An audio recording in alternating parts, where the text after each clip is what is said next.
नमस्कार मित्रों, स्वागत है आप सभी का अंशीय डिजिटल क्लासरूम में। मैं शिवदयाल दाकड़ आप सभी का हार्दिक अभिनंदन स्वागत करता हूं। तो मित्रों, आज हम एक तरीके से बात करें हमारे हॉर्टिकल्चर सब्जेक्ट के बारे में अपन बात करने वाले हैं। इस सब्जेक्ट के बारे में अपन कुछ मेरे साथ स्टूडेंट यहाँ पर जुड़ेंगे। उनसे मैं एक-एक करके उनसे ये जानने की कोशिश करूँगा कि उन्होंने किस तरीके से इस सब्जेक्ट को बहुत अच्छे से तैयार किया है। मित्रों, मैं आपको बताना चाहता हूँ, इनको मैं क्वेश्चनों के माध्यम से, प्रश्नों के माध्यम से हम ये जानेंगे इनसे कि कैसी इनकी तैयारी है। मैं इन बच्चों के बारे में बता देता हूँ। मेरे साथ जो बच्चे बैठे हुए हैं, यहाँ पर भूपेंद्र सुमन हैं और अपने सतीश खटाना। ये विद्यार्थी हमारे सुपरवाइजर बैच जो फर्स्ट बैच था उसके विद्यार्थी है और लगभग इनका काफ़ी समय पहले सिलेबस हमने कंप्लीट करवा दिया है। तो आज इनकी तैयारी कैसी है, किस तरीके से इन्होंने इतने समय में सब्जेक्ट को बहुत अच्छे ढंग से इन्होंने प्रिपेयर किया है। ये सब अपन इनको एक तरीके से बात करें एमसीक्यू जो क्लास है अपनी, या अपन कह सकते हैं कि मैं इनसे एक तरीके से ग्रुप डिस्कशन माध्यम जो अपना रहता है उसके माध्यम से, और ये एक इफेक्टिव मेथड होता है किसी भी बच्चे को कोई भी चीज याद करवाने के लिए। तो आप भी, यदि आपको भी आंसर आते हैं तो आप भी मेरे साथ साथ विद्यार्थियों आंसर दीजिएगा। तो स्टार्ट करते हैं, आप सभी रेडी हो? तो विद्यार्थियों, अपना जो सब्जेक्ट है वो उद्यान विज्ञान है। इससे संबंधित जो महत्वपूर्ण प्रश्न है इनके ऊपर अपन थोड़ी सी आपसे चर्चा करते हैं। और आप साथ के साथ ये भी बताएं कि आपकी जो इस तरह की ये तैयारी है, जो बच्चे देख रहे हैं उनके लिए कैसे फायदेमंद ये हो सकती है। तो आप तैयार हो भूपेंद्र, यस सर। सतीश, आप भी तैयार हो? ओके। तो आपसे पहला सवाल ये है कि हमारा जो हॉर्टिकल्चर सब्जेक्ट है इसके अंदर कितनी ब्रांच है? इसके अंतर्गत 4 ब्रांच है। ओके, कौन कौन सी है भूपेंद्र?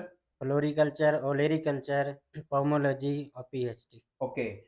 भूपेंद्र, आप हमें ये बता सकते हो कि जो यहाँ हॉर्टिकल्चर की ब्रांच है पोमोलॉजी, ये पोमोलॉजी जो है इसके अंदर हम किसका स्टडी करते हैं, और पोमोलॉजी जो है एक तरीके से किस लैंग्वेज का एक वर्ड है, बताइए। पोमोलॉजी लैटिन प्लस ग्रीक भाषा का शब्द है। इसमें हम फलों का अध्ययन, फ्रूट का अध्ययन करते हैं। ओके, ठीक है। जैसा कि भूपेंद्र ने बताया, पोमोलॉजी जो है एक बात करें अपन ग्रीक और लैटिन लैंग्वेज का ये वर्ड है, और इसके अंदर स्टडी ऑफ फ्रूट, अर्थात हम बात करें यहाँ पर फलों की खेती या फलों से संबंधित सारी जानकारियों का अपन अध्ययन करते हैं। नेक्स्ट, अगला क्वेश्चन हमारा यहाँ पर सतीश से रहेगा। सतीश, तैयार हो आप? यस ओके सतीश, आप हमें ये बताएं कि अपन जो आम होता है मैंगो, इसको लगाने का, इसके रेखांकन की, या अपन यूं कहे इसका प्लांटिंग जो तरीका होता है, सबसे बेस्ट तरीका कौन सा होता है? आम के रेखांकन के लिए सर वर्गाकार विधि का प्रयोग किया जाता है, जिसमें 10 बाई 10 दूरी रहती है मीटर में सर। ओके, ठीक है। सतीश का कहना है कि यहाँ पर जो आम जो होता है इसको लगाने का सबसे इफेक्टिव, या अपन कहें सबसे प्रचलित जो तरीका होता है वो स्क्वायर सिस्टम होता है, वर्गाकार विधि होती है। मित्रों, मैं आपको बता देता हूं इस विधि की सबसे खास बात है, इस विधि के अंदर पौधे से पौधे और पंक्ति से पंक्ति की दूरी एक समान होती है। दूसरी चीज ये आपको पता है, ये मेथड जो है ये भारत के एक तरीके से मैदानी भागों में सबसे ज्यादा काम में लिया जाता है। भूपेंद्र, आपसे अगला सवाल हम ये जानेंगे, आप हमें ये बताओ कि जो नींबू वर्गीय फल होते हैं, इन नींबू वर्गीय फलों को कितनी दूरी पर लगाया जाता है? इनको 6 इंटू 6 मीटर दूरी पर लगाएं। ओके, बिल्कुल। नींबू वर्गीय फलों की अपन बात करें तो विद्यार्थियों, नींबू वर्गीय फल जैसे अपना नींबू है, नींबू का नाम सिट्रस ऑरेंटिफोलिया होता है। दूसरा अपने संतरा होता है जिसका नाम सिट्रस रेटिकुलाटा होता है, और एक होता है मौसम्बी जिसका सिट्रस साइनेंसिस।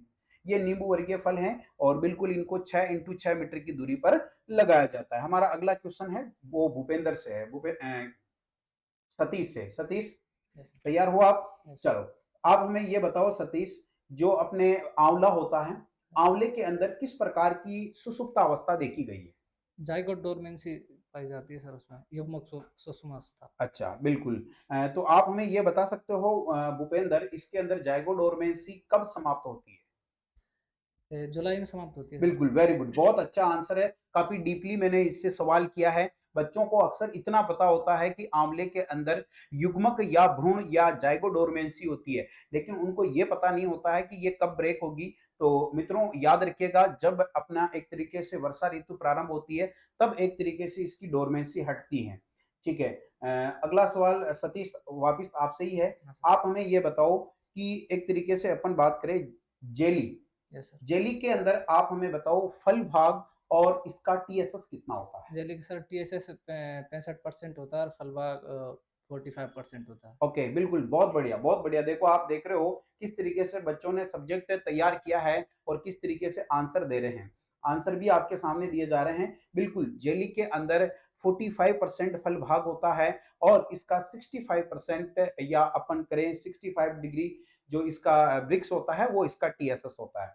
नेक्स्ट अगला सवाल सतीश आपसे ही रहेगा। Yes sir. आप हमें ये बताओ कि पादप हार्मोन यस सर। जो होते हैं उनमें से वृद्धि रोधक या वृद्धि अवरोधक हार्मोन कौन से होते हैं? सर एथाइलिन होता है एक, हम्म, और दूसरा होता है abscisic acid. Abscisic acid, very good, बहुत अच्छा आंसर दिया है सतीश ने। इथाइलिन और अपना एबीए जो हार्मोन है ये अपने एक तरीके से वृद्धि रोधक हार्मोन है। अगला क्वेश्चन भूपेंद्र आप तैयार हो? ओके, आप हमें ये बताओ कि फलों को पकाने के लिए हम कौन सा पादप हार्मोन काम में लेते हैं? इथाइलिन पादप हार्मोन काम में लेते वेरी गुड, तो बहुत अच्छा आंसर दिया है भूपेंद्र ने कि फलों को जो पकाने के लिए अपन बात करें कि कुछ फल ऐसे होते हैं जिनको कच्ची अवस्था में अपन तोड़ लेते हैं, तो ऐसे फलों को पकाने के लिए इथाइलिन का प्रयोग किया जाता है। बिल्कुल भूपेंद्र, अगला सवाल भी आपसे ही रहेगा। आप हमें ये बताओ कि जो जिब्रेलिन की खोज है वो किस वैज्ञानिक ने की? हैं। जिब्रेलिन की खोज कुर्सोवा नामक वैज्ञानिक ने की थी। ओके, ठीक है।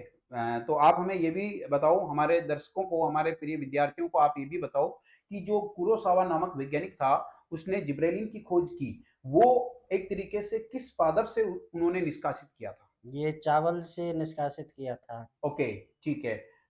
चावल के अंदर कवक द्वारा एक रोग हो रहा था, आप ये कहना चाह रहे हो? यस यानी सर। कि उस रोग को अपन कह सकते हैं मूर्ख मूर्ख नवोद्भिद नवोदित। या बकानी रोग अपन कह सकते हैं। वेरी गुड, बहुत बढ़िया। तो आप हमें ये बताओ, एक क्वेश्चन और है भूपेंद्र कि बीजों के अंदर अंकुरण को प्रेरित करने वाला पादप हार्मोन कौन सा है? ऑक्जीन हार्मोन होता है जो अल्फा एमाइलेज से सुषुप्त अवस्था तोड़ के बीजों का अंकुरण प्रेरित करता ऑक्जी। क्या सतीश, इन्होंने जो आंसर दिया आप इसके बारे में कुछ कहना चाहते हो? सर जिब्रेलिन होता है, जिब्रेलिन जिब्रेलिन एल्फा होता है ना? एमाइलेज एंजाइम से। बिल्कुल, बिल्कुल, बिल्कुल। यहाँ पर थोड़ा-सा भूपेंद्र यहाँ पर गच्चा खा गए। ऑक्सिन नहीं होता है। जो बीज होते हैं इनके अंदर बीज अंकुरण का प्रेरण जो होता है वो जिब्रेलिन के माध्यम से होता है। ठीक है। सतीश, अगला सवाल आपसे ये रहेगा मेरा कि अपन जो रेखांकन की विधियाँ होती है, यस सर। पौधों को लगाने की विधियाँ होती है, आप उस विधि का नाम मुझे बताएँ जिस विधि के अंतर्गत वर्गाकार विधि की तुलना में 15% अधिक पौधे लगाए जाते हैं? सर हेक्सागोनल होती है षटभुजाकार विधि, जिसमें 15% पौधे अधिक लगाए जाते हैं वर्गाकार विधि की तुलना में। बिल्कुल, सतीश का कहना है कि सर जो हेक्सागोनल सिस्टम होता है, षटभुजाकार विधि होती है, इसके अंदर वर्गाकार विधि की तुलना में 15% अधिक पौधे लगाए जा सकते हैं। तो सतीश, आप हमें ये भी बताएँ कि इस विधि का प्रयोग कहाँ करना चाहिए? सर महंगी भूमियों में, जहाँ शहर के समीप वाली भूमियाँ होती हैं, उनमें रेखांकन के लिए षटभुजाकार विधि का प्रयोग किया जाता है। बिल्कुल, बिल्कुल। सतीश का कहना है कि इस विधि का प्रयोग वहाँ करना चाहिए जहाँ पर महँगी भूमि है या शहरों के आस-पास होती है। ठीक है? तो यहाँ पर सतीश, एक क्वेश्चन और बताएँ आप यस सर। कि अपन बात करें जैसे कि अपने वायुरोधी वृक्ष होते हैं, यस सर। ठीक है? वायुरोधी वृक्षों को उद्यान की किस दिशा में लगाना चाहिए? सर उत्तर पश्चिम दिशा में लगाते हैं, नॉर्थ ईस्ट में। बिल्कुल, बिल्कुल। उत्तर-पश्चिम दिशा में क्या है, अपन वायुरोधी वृक्षों को लगाते हैं। देखिए भूपेंद्र, तैयार हो आप? यस अगला सर। क्वेश्चन देखिए आपसे करते हैं। आप हमें ये बताएँ कि जो नर्सरी होती है, नर्सरी के अंदर प्रो-ट्रे शब्द का प्रयोग होता है। यस। आप हमें ये बता सकते हो ये प्रो-ट्रे शब्द हमें कौन-सी चीज़ को संदर्भित करने का एक तरीके से ये बताता है? प्रोट्रे के लिए हमें माध्यम रखते हैं, इसमें 3 वो माध्यम रखे हैं, कोकोपीट, वर्मिकुलाइट और परलाइट। ओके, जो इसका अनुपात होता है 3:1:1। ओके, ठीक है। तो प्रो-ट्रे जो है, प्रो-ट्रे बिल्कुल इन्होंने सही बताया। लेकिन प्रो-ट्रे के अंदर विद्यार्थियों ध्यान रखिएगा, ये एक विधि होती है, मृदा रहित नर्सरी तैयार करने की विधि होती है। तो इसके अंदर मृदा का कहीं ज़िक्र नहीं होगा, इसके अंदर 3 चीज़ें जो होगी जैसा कि अभी हमारे को भूपेंद्र ने बताया है। एक तरीके से हम बात करें कोकोपीट जो नारियल का बुरादा होता है, परलाइट और वर्मिकुलाइट 3:1:1 के ये काम में लिए जाते हैं। ठीक है, तैयार हो आप रैपिड फायर क्वेश्चन के लिए? चलो भूपेंद्र, आपसे सवाल है, आप हमें ये बताएं कि जो एक तरीके से आंवला होता है इसको कितनी दूरी पर लगाया जाता है? आंवला को 8x8 मीटर। 8 × 8 मीटर की दूरी पर लगाया जाता है। आप ये भी बताएं कि आंवले का जो प्रवर्धन होता है वो किस माध्यम से होता है? आंवले का प्रवर्धन पेच बडिंग। पेच बडिंग से। भूपेंद्र का आंसर है कि पेच बडिंग, और बिल्कुल इसको हिंदी में पेबंद कलिकायन कहते हैं अपन। बिल्कुल। यहाँ पर भूपेंद्र आप में टमाटर का वैज्ञानिक नाम बताएं। लाइकोपर्सिकम एस्कुलेंट। लाइकोपर्सिकॉन एस्कुलेंटम इसका होता है। भूपेंद्र आप हमें ये भी बताएं कि भारत में गरीब की सब्जी किसे कहा गया है? गरीब की सब्जी बैंगन को कहा गया। बैंगन को कहा गया है। ठीक है, सब्जियों का राजा किसे कहा गया है? आलू को कहा गया। आलू को कहा गया। बिल्कुल, इन्होंने सटासट खटीक एक तरीके से राइट आंसर इन्होंने दिए हैं पांचों सवालों के। अगला जो क्वेश्चन हमारा नेक्स्ट हमारे प्रिय विद्यार्थी सतीश से रहने हैं। सतीश तैयार हो आप? Yes sir. ओके, आप हमें ये बताओ सतीश, सब्जियों की रानी किसे कहते हैं? भिंडी को सर। भिंडी को कहते हैं। ओके, गरीब का संतरा किसे कहते हैं? टमाटर को सर। ओके, ठीक है। आप हमें ये बताओ जो टमाटर होता है इसके अंदर किस प्रकार का परागण पाया जाता है? सेसमोगेमी सर, फूल खिलने से पहले स्वपरागण हो जाता ओके, है। ये तो इसका कारण हो गया, पर इसमें परागण जो होता है वो कौन सा होता है? स्वपरागण। स्वपरागण होता है। Very good. आप हमें ये बताओ कि जो टोमेटो होता है, टोमेटो के अंदर फलों का फटना एक दैहिक विकार होता है। सर। आप हमें ये बता सकते हैं किसकी कमी से होता है? सर बोरोन कमी सर, अचानक तेज वर्षा से। ओके ओके, ठीक है। आप हमें ये बता सकते हो कि जो भिंडी होती है उसकी अपन बात करें, भिंडी के अंदर अपन बात करें उसके अंदर चिपचिपापन होता है, वो किसकी वजह से? ग्लाइकोप्रोटीन के कारण। ग्लाइकोप्रोटीन। बहुत अच्छा क्वेश्चन था ये, और काफी डीपली क्वेश्चन भी है जो इन्होंने आंसर दिया है। ओके, नेक्स्ट अगला एक क्वेश्चन और है आपसे। Yes sir. आप हमें ये बताएं कि जो एक तरीके से खजूर होता है इसका साइंटिफिक नेम बताइए। फोनिक्स डेक्टाइलिफेरा। फोइनिक्स डेक्टाइलिफेरा। बहुत अच्छा क्वेश्चन है जो पिछली एग्रीकल्चर सुपरवाइजर की वैकेंसी में पूछा भी गया है। नेक्स्ट भूपेंद्र, आप तैयार रहिए। चलो भूपेंद्र, पहला क्वेश्चन आपसे ये है, खजूर जो होता है इसका प्रवर्धन किस भाग से होता है? इसका प्रवर्धन ऑफशूट से होता है और टिश्यू कल्चर से। बिल्कुल बिल्कुल, इनका सही आंसर है कि खजूर का जो प्रवर्धन है वो ऑफशूट से और उत्तक संवर्धन विधि से होता है। ठीक है, भूपेंद्र आप हमें ये बताएं कि जो खजूर है इसको एक तरीके से किस अवस्था पर तोड़ा जाता है? इसे खलल या डोका अवस्था पर तोड़ा जाता है। हाँ, डोका डोका अवस्था पर इसको क्या है अपन तोड़ते हैं। ओके, ठीक है। नेक्स्ट अगला क्वेश्चन ये है कि पेपेन जो होता है ये किसका उत्पाद है? ये पपीते का उत्पाद होता है। पपीते से ही कच्चा दूध लेटेक्स होता है जिसमें। अच्छा अच्छा, ठीक है ठीक है। इसके अंदर कौन सा प्रोटीन होता है? ये pepsin. Pepsin protein. Very good. पपीता जो है इसकी अपन बात करें, इसके अंदर अपन फल प्रकार यदि आपसे जानना चाहे तो बताओ। सरसिया बेरी। सरस्या बेरी। बहुत अच्छा, बहुत अच्छे इन्होंने इन्होंने आंसर दिए हैं। रैपिड फायर क्वेश्चन जो यहाँ पर एक तरीके से पूछे जा रहे हैं, सटासट बच्चे आंसर दे रहे हैं। इसी तरीके से आप भी कोई ऐसा विद्यार्थी है जिसकी तैयारी है वो जांचना चाहता है, तो हमारे एनसीए की जो सब्जेक्ट वाइज एक्सपर्ट फैकल्टी है आप उनसे रूबरू हो सकते हैं। एक बार आप यहाँ आके आप भी अपना एक तरीके से जो तैयारी है इसको जांच सकते हैं।